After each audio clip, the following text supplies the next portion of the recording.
Revelation chapter 20. In the book of life, he was thrown into the lake of fire. What's the big picture? What do you get as you hear this story read? The end of evil as we know it. There's some kind of time period. This is the closing out of history as we know it. And we've been seeing that for the last couple chapters. Remember early on I described Revelation as a symphony, and we had the early overture, and we had some build-up, and then it calmed down again. This is the explosive, just think 1812 overture. The guns are shooting. It's an amazing sound of volume, crescendo, increased speed. It's everything, and it's coming to its classic head. So let's look back. Verse 1, I saw an angel. This is a classic beginning as he sees chapter 5, chapter 10, chapter 18 begin this way. And I've described it to you before. It's as a kid who comes back like your little brother, 5 years old, and you tell him to go to the football stadium and watch State of Origin. And he goes to the State of Origin, and he comes back, and you say, so what happened? Well, it all started with this thing, and then I saw this, and then the purple guys came out, and then the blue guys came out, and then they beat up on each other, and then I saw, and this is exactly how the Apostle John is describing the episodes that surround him that are so thrilling him. And so we would say, well, it's all linear. Then I saw this, and then I saw that, and then I saw... But that's not how a kid describes it. And that's not how John's described. John's saying, it all happened at once. And I'm turning my head, and I keep seeing all these things as if I've just been walking into the middle of a war. And then I saw an angel. Now, whether this is the same angel we saw earlier, this special angel, this high-ranking messenger, we don't know. But he's coming down from heaven. He's got the key of the abyss, and a great chain in his hand. You know who I thought of today with the great chain in his hand? Prometheus, the fire bringer. He's the one who stole fire from heaven and gave it to humankind. But he's bound by Zeus, who's really aggro. He's the aggro deity because Prometheus stole the fire from him.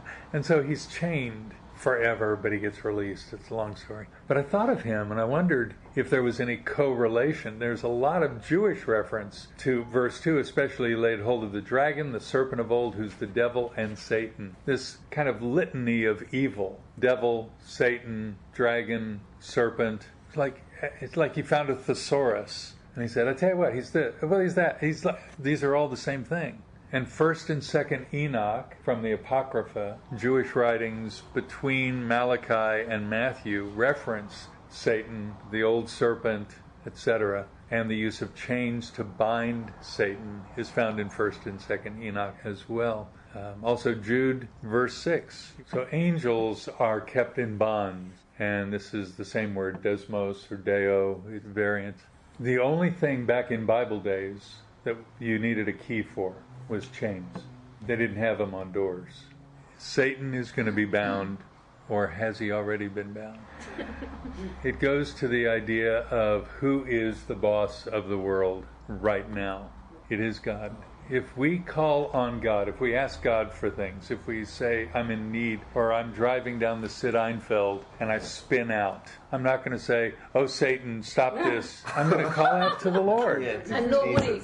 I'm not going to call on Lord Mayor Clover Moore. Although she's in charge of the city, but I'm going to call on the living God, heaven and earth, because I believe he's sovereign. And if he's the boss, then everything else is subject to him today. Now, it doesn't look like that because things are, as you say, running amok. However, they can only run amok as far as he allows it. And if that be so, then Satan, he's already bound. He may not be as impotent as he's going to be when it's all cast into the lake of fire, which is what we're going to see. He was the archangel, arch meaning head, one of the 3 archangels, some say 7. Traditionally there are 3. Angels who ran things, who had a third of the angelic sphere under them. What were their names? Michael, Gabriel, and Lucifer, or Satan. They each had a third. Raphael is one of the 7 when they're listed out that way.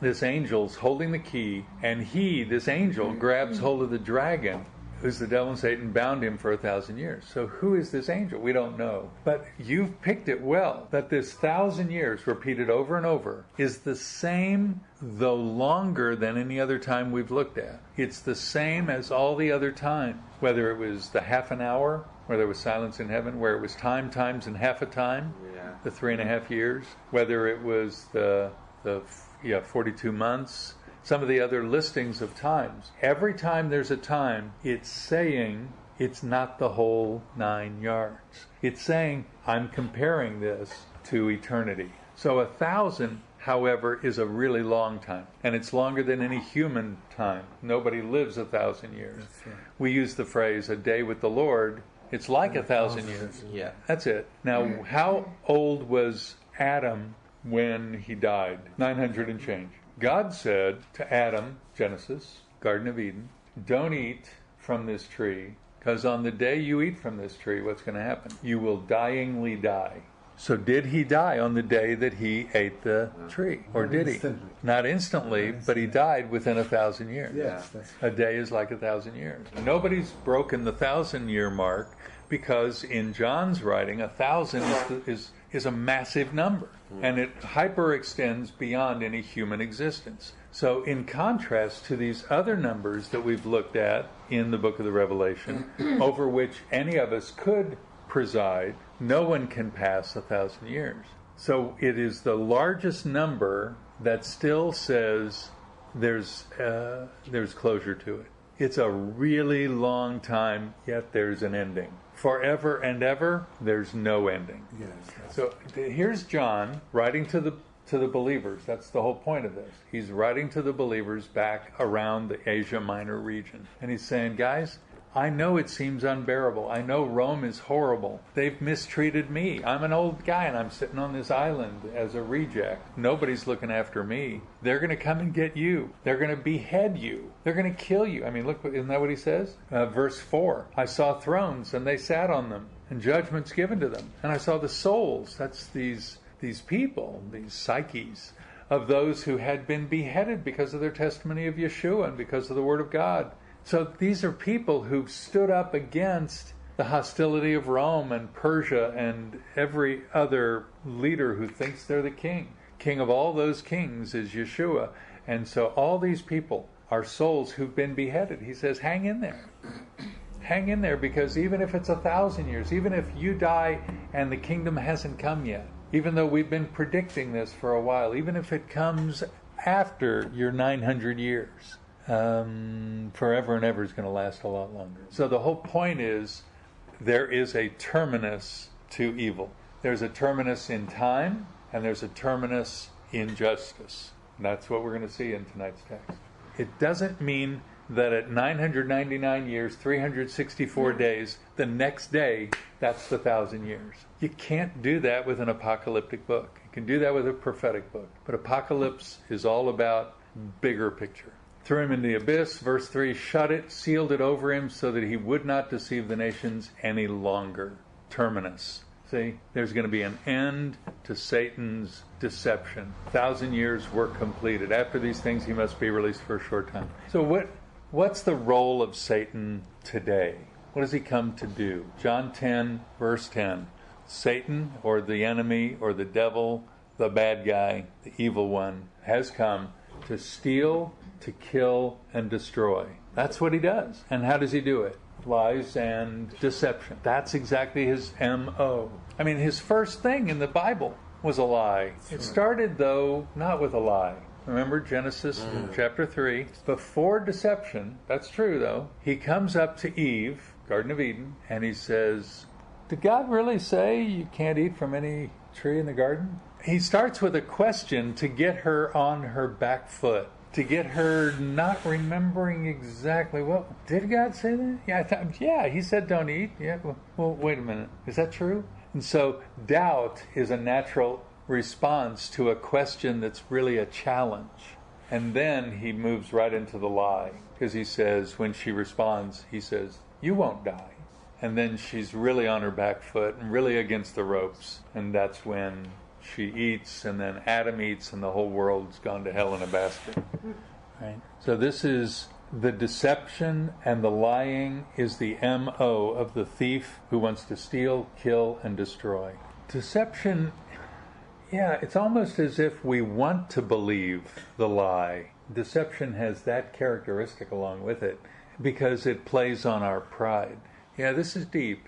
I've been spending hours and hours and hours witnessing to a Jewish friend of mine, witnessing meaning sharing my faith and answering questions, with a Jewish friend from high school. So this is 46 years ago. We haven't physically spoken, ever since high school until about 2 months ago, until a month ago. And I was in the U.S. She lives in Boston. And we've been chatting for months online. And a month ago we talked on the phone, and I wouldn't have recognized her voice. I think so, but I don't think we spoke there. Yeah, at the 40th or 45th, one of those. I went to both. And those were the only two I've ever been to. But Linda is really processing this gospel thing. And she is right on the precipice, she's at the door. The door is open, she's looking in. She's, if you will, the wall of the kingdom is low, and she's looking over it and she's saying, gosh, it's gorgeous. And there's so much fruit and beautiful people, and I can't go in. Because if I go in, I won't be No, I'm going to be Jewish. But I can't go. Well, I want to go in. You get the feeling. I mean, you've gone through this. Well, that's it. Until you finally say, doggone it, today I'm going in. And whatever it takes, and I don't know what the Holy Spirit has to do that, but the satanic lure is deception. What are the deceptions that he uses to tell Jewish people especially not to go in? So it's all that sociological thing. We're abandoning our people. How dare you do that? If it were true, the rabbis would believe it. They're good people. Yeah. I mean, the rabbis are smart. They're smarter than you. What do you know? You're just a dumb kid. How could you possibly know enough to know what the rabbis don't know? Who do you think you are? And you say, yeah, you're right. Who do I don't know. There are consequences to standing up for truth, is that not everybody's standing up. And all of a sudden, you're alone. Where'd everybody else go? Hello, I'm here. Loneliness. It's tough to stand solo. It's such chutzpah to stand up against the community and say, you're wrong, I'm right.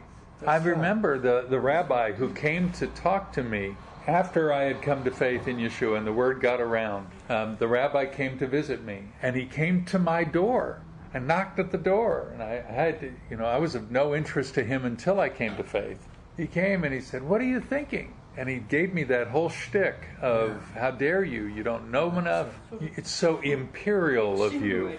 You're saying that you're lesser, and you, as if you say Yeshua is unique, Yeshua is the only way, Yeshua is the Messiah, you're saying everybody else is wrong. Who died and made you Pope? So these are the lures and the deceptions of Satan, and they are locked away, and we have to overcome those when we come to faith. Verse 4, I saw thrones, and they sat on them. By the way, there's no antecedent to this word they sat on them. We don't know who's the one sitting on them, and judgments given to them. It's kind of this loose phrase. I don't know what it means. Some things I read and I think, that's interesting. I have no idea what that means, friends. Judgment, whoever they are, is given to them, so we think this might be, since Yeshua said he's going to share that with everybody. So the souls of those who'd been beheaded were all gathered there, and they didn't receive the mark on their forehead and on their hand, and they came to life and reigned with Yeshua for 1,000 years. So there's this longer than life living by those who died in the faith. I love that we're going to be alive again. The rest of the dead, verse 5, did not come to life until everybody's years were complete. Obviously, this isn't the 1,000 years since John, because we're almost 2,000 years since John. So it can't be literal. It won't be literal. Quit making it be literal. Verse 6, blessed and holy is the one who has a part in the first resurrection. Over these, the second death has no power. What's the second death? Well, that's it. It's the eternal judgment. Everybody's going to die. Hebrews 9, it's appointed to man once to die, and then comes the judgment. And if you've been judged as outside the community of faith, then there's a second death. What's that old phrase? It was a bumper sticker. Born once, die twice. Born twice, die once. is if you're born again, you're not going to see the second death. You won't die eternally. You'll live eternally, but you will physically pass. Verse 6, priests of God and of Messiah and will reign with him. So that's an echo of chapter 5 and an echo of Exodus 19. There were supposed to be priests serving the Lord. Verse 7, when the 1,000 years are completed, Satan will be released from his prison, come out to deceive the nations which are in the four corners of the earth. So at the end of what seems like an eternal time, it looks like Satan's released and oh no, he's going to go after it again. But that has been continually. He is limited. That's the key operative word. He has been limited. He will be limited. He will not rule on the earth. There's no indication by John throughout this book that this is a future time. This is a continual encouragement to the believers, not about the year 2015. We always say there's no time in heaven, but there was that phrase, there was silence in heaven for about half an hour. And for the life of me, I don't get that one either, but I think that's fun. Verse 8, this idea of the four corners of the earth, we've talked about that before in our study. Whenever it's mentioned four, it means the lot. So the purpose of Satan is to deceive all the goyim, all the nations, all around the globe. That's his role. It's the only place Gog and Magog are mentioned together is Ezekiel 38 and Revelation 20. But remember, he's also called it Egypt and Sodom, and he's talking about Rome. And so he's talking about the enemies. He's called it Babel. He's called the Roman Empire everything he can think of. Yeah, they become, in Ezekiel 38, the primary hostile enemies to the Jewish people. And they're coming from wherever they come. Gog and Magog, nicknamed Russia, nicknamed Germany, from the north and from the northeast, coming down. And they are traditionally, just think of them as the enemies of the Jewish people, like Rome was in the first century. And that's what he's saying, that they are Gog and Magog together, them together for the war, to the number of them is like the sand of the seashore. In other words, innumerable. Number of sand on the seashore, who's that supposed to be? Abraham's descendants, that's right. So we're supposed to have that, but in this case, the enemies of the Jewish people and of all God's people are like them. So they've presumed the identity of Jewish descendancy, or they've taken on the mantle of the promises of God, stripping God's people of it, and now enemies of the Jewish and believer community. Just like we saw with the idolatry, which is taking anything as if it were God unto themselves. They came up on the broad plain of the earth, surrounded the camp of the saints in the beloved city, and fire came down from heaven and devoured them. I think that's what reminded me of Prometheus, the binding of Satan and the fire coming down from heaven. And the devil who deceived them, it's as if we needed this in verse 10, as opposed to the other devil. I mean, this is the devil. That's his ministry. He deceives people. And he's thrown into the lake of fire and brimstone. Fire and brimstone is a phrase that's used in Sodom, when that's how God judged the opponents of the Jewish people in those days. And that's how he's going to judge at the end. Yesterday we saw that awesome rainbow, double rainbow. And we took photos, and what is the rainbow? No more universal flood. No more destroying the whole world by a flood. However, in this case, he's going to destroy the world by fire, not by flood. And that, it's not a promise that God will never again destroy the world. It is a promise he'll never do it again by flood. Floods are going to happen, as the people in Houston, Texas are experiencing, as people in Cambodia experience most every year. Verse 11, then I saw, there it is again, then I saw, and then I saw, and then I saw, a great white throne, and him, singular, who sat upon it, from whose presence earth and heaven fled away, and no place was found for them. Well, this is unmistakable whose throne this is. This is the Lord God Almighty, who was, who is, and who is to come. This is the one in Daniel 7. Daniel 7, this beautiful vision of the four animals, and right after that, I kept looking, verse 9, phenomenal. This is unmistakable. This is the one and only God, the Ancient of Days. He is dramatically pictured as the authentic one. There's nobody who can compare with him. He is unique. Vesture, that's his clothing. like white snow, hair like pure wool, throne ablaze with flames. So all the things that are justice are actually that on which he sits. He's the God of justice. So these fiery flames by the which the world is consumed and Satan is dominated actually raise him up, lift up God, because he rides on top of it. So he's unique, he's dramatic, he's powerful. Look, keep reading verses 11 and 12.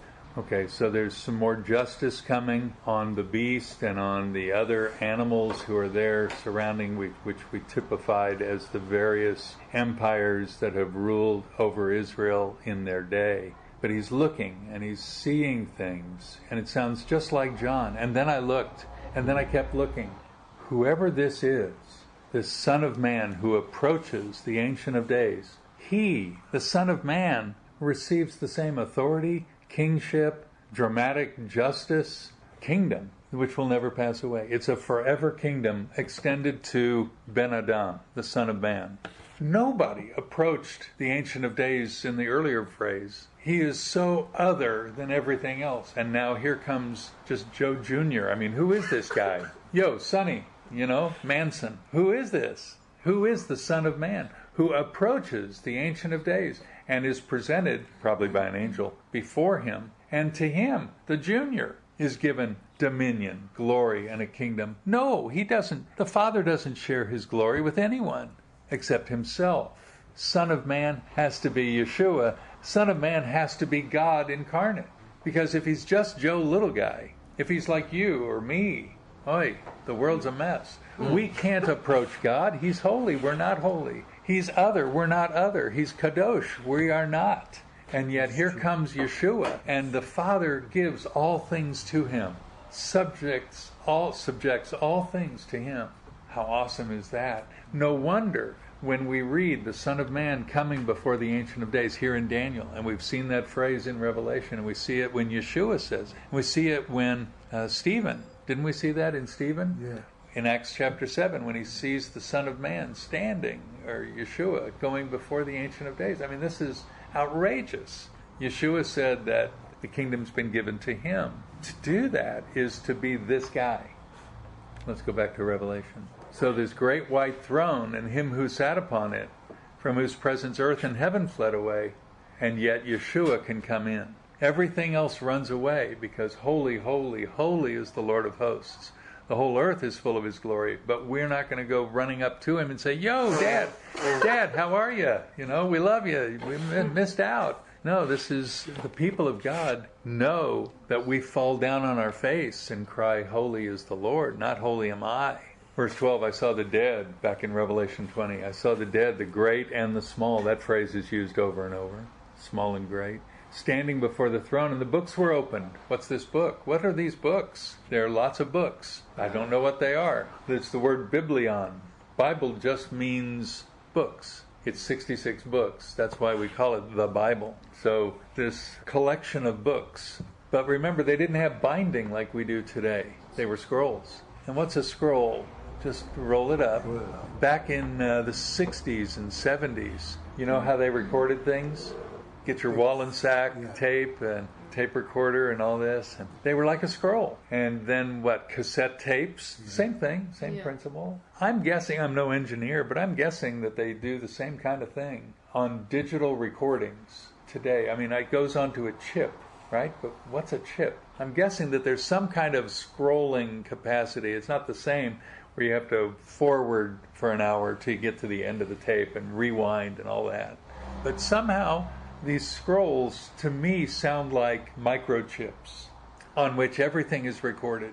It doesn't say what the books are, but they are opened. And then there's another book opened, which is the book of life. And the dead were judged from the things written in all the books according to their deeds. So that's why I think all the books are... That's right. It's a recording of your life and my life. Yeah. And sometimes we share the space. So this night, right now, is on 2 different tapes. But all the books are the record of humanity and the record of human interaction and human reaction and human failures And yet there's a book that's called the Book of Life. The sea gave up the dead which were in it. Death and Hades gave up the dead which were in them, and they were judged. So everybody comes before the great white throne. Everybody. And it's like, here, bring your tape. Bring your book up with you. That's all right. We've got a copy of it up there. No, here's my revised copy. No revisions. I'm sorry.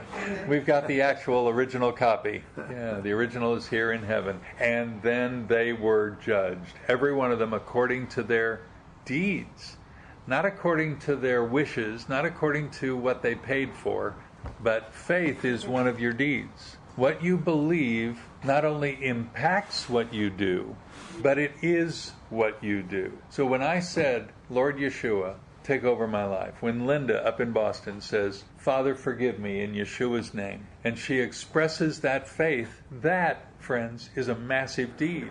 It's the greatest deed or doing that she'll ever do. And that is part and parcel of her tape recording on her book. How do we overcome? How do we overcome? Revelation 12, we got to look at it because that's a great question. If we're going to be judged for all the things we've ever done, thought, expressed, etc., then we look at Satan, which is the last time that he's called Satan and the devil and the serpent of old, chapter 12.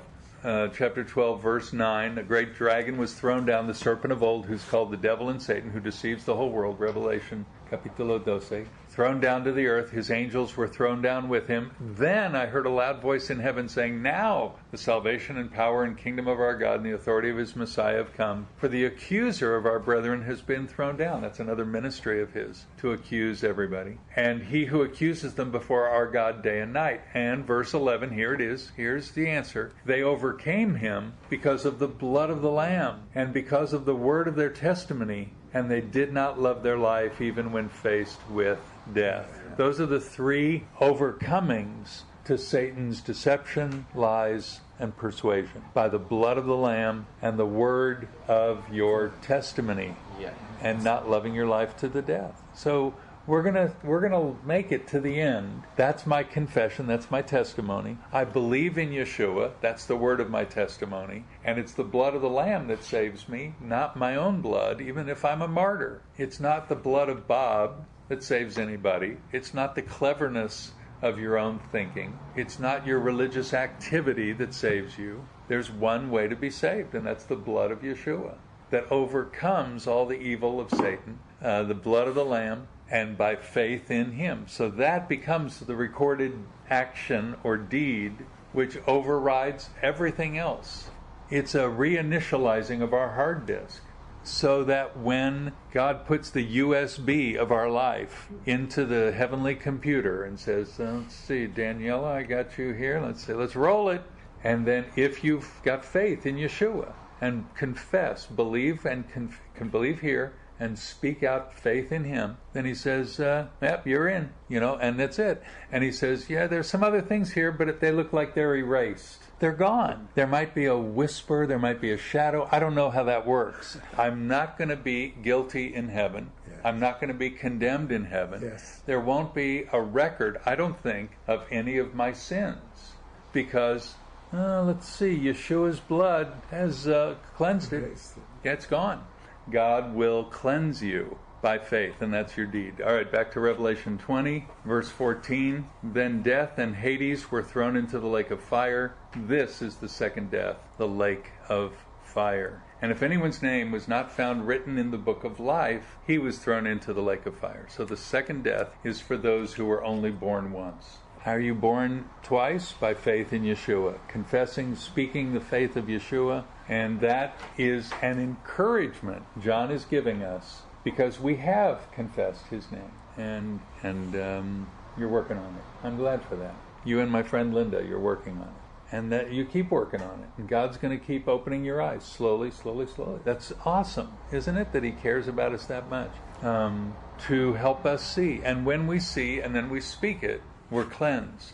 We read in John 1:12, 11 and 12, he came to his own, and his own didn't receive him. Verse 12, but as many as did receive him, to them he gave the right to become children of God, even to those who believe in his name. So that faith that we have, that faith that we speak, is enough That's it. That's enough to override all the junk that we've done and things we will do, because God is a forgiving God.